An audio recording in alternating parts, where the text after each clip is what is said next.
MOC cancer care ने फरीदाबाद में अपने नए कैंसर उपचार केंद्र का उद्घाटन किया है। इस नए केंद्र के साथ संस्था ने उत्तर भारत में अपनी उपस्थिति और मजबूत करते हुए राष्ट्रीय राजधानी क्षेत्र एनसीआर में विशेषज्ञ कैंसर सेवाओं की पहुंच का विस्तार किया है। इस केंद्र का उद्घाटन डॉक्टर वाई के गुप्ता, अध्यक्ष एम्स कल्याणी एवं principal adviser India strategy development GARDP ने किया।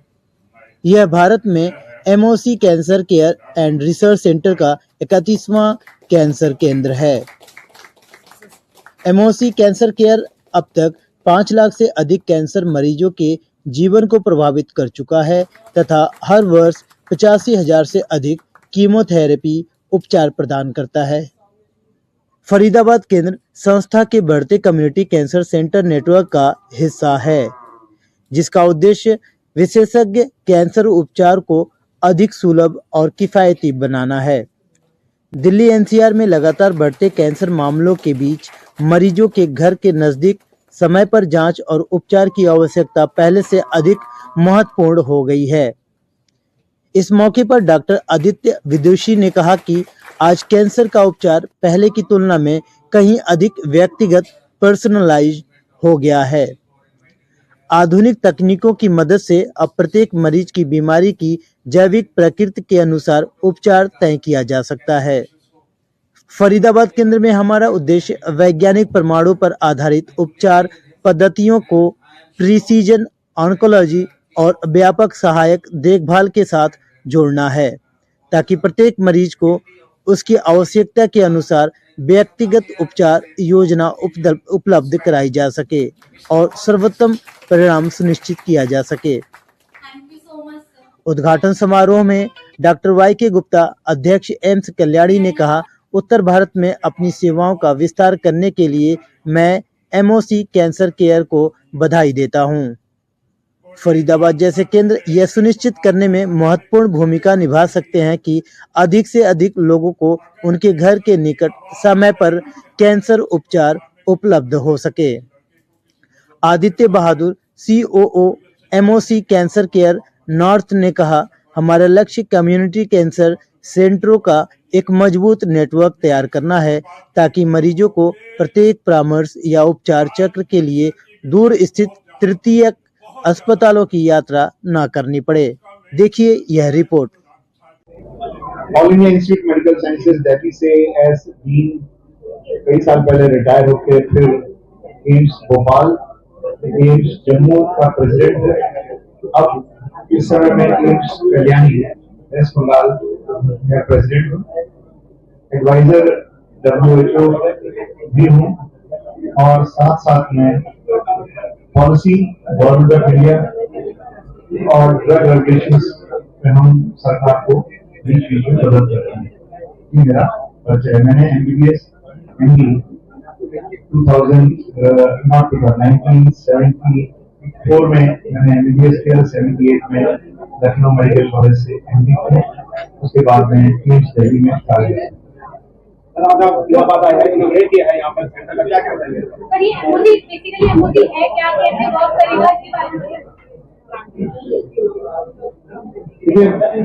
MOC एक डे केयर सेंटर है कैंसर पेशेंट के लिए, जो कॉम्प्रिहेंसिव इलाज एक छत पे पेशेंट को प्रोवाइड करता है।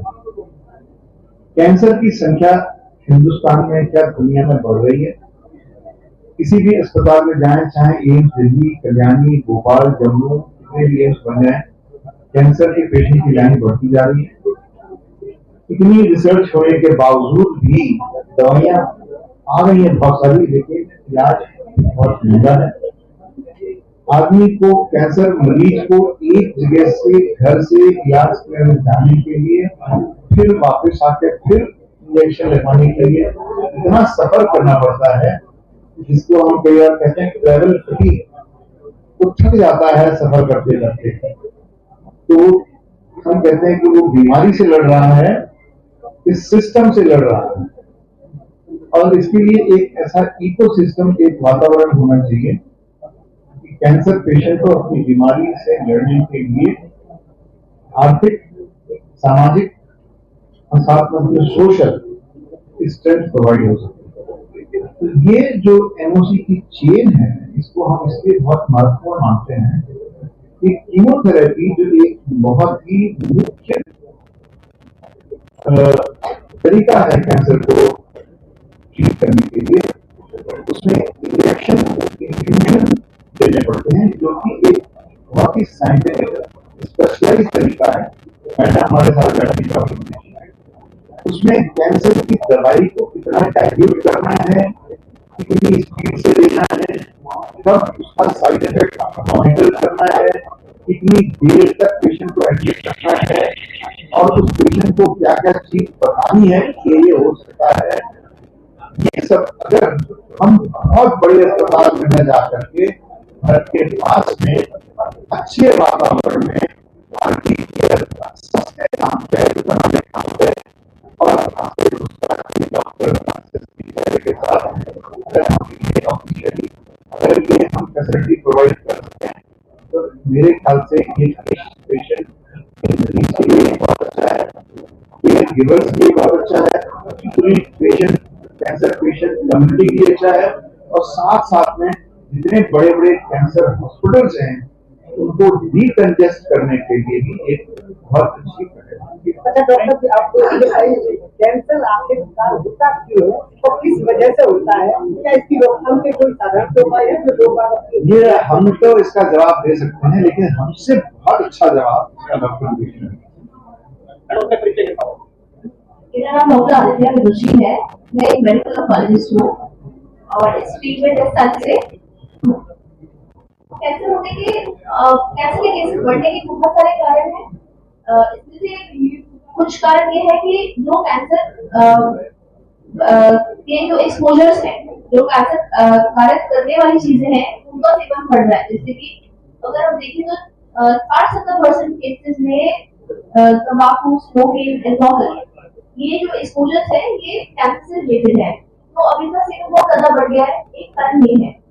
इसके अलावा दूसरा कारण ये है कि पॉपुलेशन की जो एज है वो बढ़ रही है, एवरेज लाइफ एक्सपेक्टेंसी बढ़ रही है। तो कुछ कैंसर्स हैं जो बड़ी एज में होते हैं, हालांकि ये पूरी तरह से सत्य नहीं है। कई सारे कैंसर इनफैक्ट हमें बहुत अर्ली एज में भी मिल रहे हैं। इसके अलावा बहुत सारे केमिकल्स हैं जो हमारे फूड चेन में है, एयर पोल्यूशन है, ये सब जो केमिकल्स हैं ये कैंसर कर सकते हैं और ये भी एक वजह है कैंसर बढ़ने की। जो प्लास्टिक से इनकी वजह से भी होता है। तो प्लास्टिक के कुछ फॉर्म्स हैं जो माइक्रोप्लास्टिक है। तो अगर मैं बोलूं कि ये बॉडीज करें पानी पी लिया, इट विल बी ओवर सिंप्लिफिकेशन। ऐसे नहीं है कि एक बॉडी पानी पीने से होगा, लेकिन plastic being there in the food chain उससे से प्लास्टिक लीच करते हैं, माइक्रोप्लास्टिक एक्सपोजर होता है and in the long term it can cause. अच्छा, इसकी जो लागत बढ़ रही है जैसे इलाज की, तो इसके लागत क्यों बढ़ रही है? इसका मतलब जो मरीज आता है वो कॉस्टली उसको क्यों पड़ रहा है इसका इलाज? तो कैंसर के इलाज की जर्नी अभी बहुत एडवांस हो चुकी है। इसमें बहुत सारे नए नए एडवांसेस आए हैं। वो एडवांसेस से हमें बहुत सहायता मिली है अपने मरीजों को हेल्प करने की, लेकिन कुछ चीजें ऐसी हैं जो अभी प्राइस कंट्रोल के अंदर है या बिल्कुल लेटेस्ट इनोवेशन है, जिसकी वजह से उनकी कॉस्ट ज्यादा है। और समय के साथ हम एक्सपेक्ट कर सकते हैं कि उस कॉस्ट को भी हम कम करके ला सकते हैं। जब वो पेटेंट एक्सपायर होते हैं, कुछ मेडिसिन होते हैं जो इम्पोर्टेड होते हैं, फिर उसके बाद उनका भारत में बनना शुरू होता है, ऐसे करके उनकी कॉस्ट कम हो जाती है। आपने मैम फरीदाबाद में हॉस्पिटल खोला है, बहुत बहुत काम है, कैसे पेशेंटों को जोड़ेंगे यहाँ पे? पेशेंट्स को रिलेटेड एक और रिलेटेड है, ठीक है, और उसमें नॉलेज आप क्या कर डेफिनेटली मैं पहले आपके सवाल का जवाब देना चाहूंगी। तो जैसा कि हमारे चलते वालों ने बताया कि हॉस्पिटल में कई बार बहुत सारे कॉस्ट कंस्ट्रेंट्स रहते हैं कि एमआरपी में दवाई देनी है। हम कोशिश करेंगे कि हम अपने पेशेंट्स को बेस्ट इलाज दे सके और वो भी अफोर्डेबल कॉस्ट पे दे सके। कितना खर्चा आ जाएगा? अलग अलग बीमारियों का अलग अलग इलाज है, अपने अलग अलग कॉस्ट है, but we will try to provide the best quality of care, maintain the quality of care at a affordable. महिलाओं में ये बीमारी ज्यादा फैल रही है, उसके लिए क्या करेंगे और कैसे उन तक पहुँचेंगे, क्योंकि इस्लाम इलाका बहुत ज्यादा है फरीदाबाद में। तो महिलाओं में होने वाले कैंसर डेफिनेटली आप बिल्कुल ठीक बोल रहे हैं, बहुत ज्यादा बढ़ रहे हैं। जैसे कॉमन कैंसर है, breast cancer, cervix cancer, uterus के कैंसर और सर्वाइकल कैंसर रहते हैं। और अभी इसके लिए बहुत सारी स्क्रीनिंग आ गई है, स्क्रीनिंग के थ्रू हम जल्दी डिटेक्ट कर सकते हैं। जहाँ तक कि कम्युनिटी से जुड़ने का है सवाल, वो हम कैंसर अवेयरनेस प्रोग्राम्स करते रहते हैं, वी कंडक्ट कैंसर कैंप्स, और बाकी जो इलाके में हॉस्पिटल्स है उनके साथ हम कोलैबोरेट करते हैं, उनके डॉक्टर्स से मिलते हैं, उनकी समस्या को समझते हैं और उनको सॉल्व करते हैं। बेसिकली मैम इसका एमओ से यहाँ पर ओपन किया है, कैसे लोगों को विश्वास दिलाएंगे, देखिए ओपन करना एक अलग बात है, लेकिन विश्वास दिलाना एक अलग बात है। कैसे विश्वास दिलाएंगे कि यहाँ पर आए बेस्ट केयर हो पाएगी, इकोनॉमिक हो पाएगा, एक जो मरीज है वो ठीक हो करके जा पाएगा, क्योंकि कैंसर एक बहुत बड़ी बीमारी है, ऑलरेडी फरीदाबाद में और भी कैंसर की बहुत सारे सेंटर। तो देखिए कैंसर केयर के बहुत सारे कंपोनेंट्स हैं, एक हो गया मेडिकल और टेक्निकल एस्पेक्ट्स। तो हम बेस्ट मेडिकल फैसिलिटीज प्रोवाइड करेंगे, जो स्टैंडर्ड ऑफ केयर है, जो ट्रीटमेंट आपका हमारे काम में होता है, वही गाइडेंस हम फॉलो करते हैं जब हम कैंसर का इलाज advance technology at least we make aware, हम पेशेंट को जागरूक कराते हैं, उनको बताते हैं, जानकारी देते हैं कि ये बेस्ट तरीका है, ऐसी तरीका है, चलते हैं। डॉक्टर आपने बच्चे के साथ में बता दीजिए कि आपने ये जो कैंसर के होता है वो कहाँ खोले, आगे कहाँ खोलने प्लान है, और जो खोल चुके हैं उसका रिस्पॉन्स कैसा है? तो आंसर आपका उत्तर देने के लिए मैं बोलूँगा अभी तक हमारा गुड़गांव सेंटर और लाजपत नगर सेंटर ऑलरेडी चालू है। फरीदाबाद हमने आज उद्घाटन किया है फरीदाबाद सेंटर का, और आगे जैसे मैंने बताया Preet Vihar, Pusa road, Dwarka, Noida, Mohali, Pitampura, model town, ये सेंटर्स हमारे इस साल में आ जाएंगे। तो जहाँ जहाँ आपका ये है कैसा रिस्पॉन्स है, कुछ पेशेंट के फीडबैक हो रही है? रिस्पॉन्स बहुत अच्छा है, हमने जो सोचा था उससे बेटर रिस्पॉन्स। और आज की डेट में देखें तो कैंसर का इंसिडेंस एक साल में कुछ 16 से 17 लाख लोग डायग्नोस होते हैं कैंसर से। उसका अगर आप करें तो कुछ 4000 डेली लोग डायग्नोस होते हैं। इसमें महिलाएं की संख्या थोड़ा ज्यादा है, जिसमें ब्रेस्ट कैंसर, सर्वाइकल कैंसर, पहले सर्वाइकल कैंसर बढ़ रहा था, बट वो एचपीवी वैक्सीन से अब उसका ट्रेंड थोड़ा डाउन है। वही उसमें प्रोस्टेट, जीआई, क्रोनोस कैंसर काफी प्रभावित है।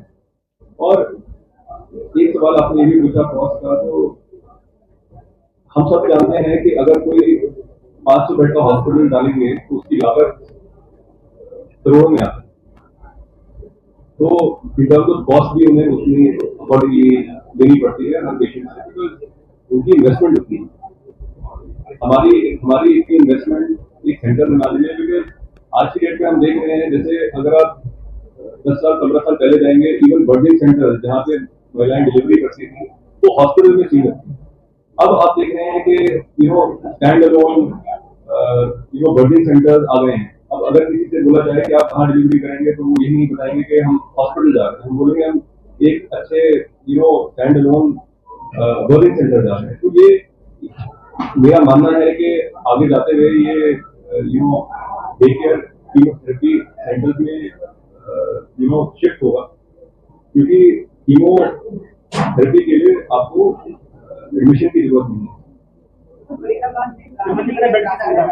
वहाँ पे कैसे कनेक्ट करेंगे? ये हमारा 16 बेडेड सेंटर है, तो ओवरऑल हमारे कुछ 150 से 200 बेड आएंगे इस साल। थोड़ा क्वेश्चन है, आपने भी बताया था कि एस्को आपके भी स्टेबल पोजीशन के बाद एस्को में हमारे 6 पेपर गए हैं इस साल। मुझे आपको हम हमारे प्रेस वाले बता देंगे कौन से पब्लिकेशन है, क्योंकि मुझे एग्जैक्ट उसमें कौन सा पेपर पब्लिश हुआ है वो हम आपका कुछ क्वेश्चन। ग्रामीण एरिया ज्यादा है फरीदाबाद में, तो आप वहाँ पर कैसे? तो हमारा एक विंग है फाउंडेशन का, जैसे डॉक्टर जोशी ने बोला, स्क्रीनिंग का ही एक टूल है जिससे आप डायग्नोस बना सकते हैं। अगर आप डायग्नोस करेंगे, हर साल अपने चेकअप करेंगे, तो ये कैंसर को बीट कर सकते हैं। सर लास्ट में क्या अपील करना चाहेंगे फरीदाबाद के लोगों को? फरीदाबाद के लोगों से यही कहना चाहेंगे कि कैंसर एक बहुत पहले कार्डियक होता था कि कार्डियक नंबर 1 मोर्टेलिटी डिजीज है, पर अब कैंसर ने उसे ओवरटेक कर लिया है। तो मैं फरीदाबाद के लोगों से यही करूंगा कि वो अपना स्क्रीनिंग करें और in terms of early diagnosis पे जाएं, क्योंकि वही एक वे है to kind of screen the cancer. Eat healthy, अच्छा खाएं, घर का खाएं, अपना मेंटल हेल्थ बहुत अच्छा रखें। देश दुनिया की हर लेटेस्ट खबर देखने के लिए सब्सक्राइब करें हमारे चैनल PNN को और साथ ही बेल आइकन दबाना ना भूलें।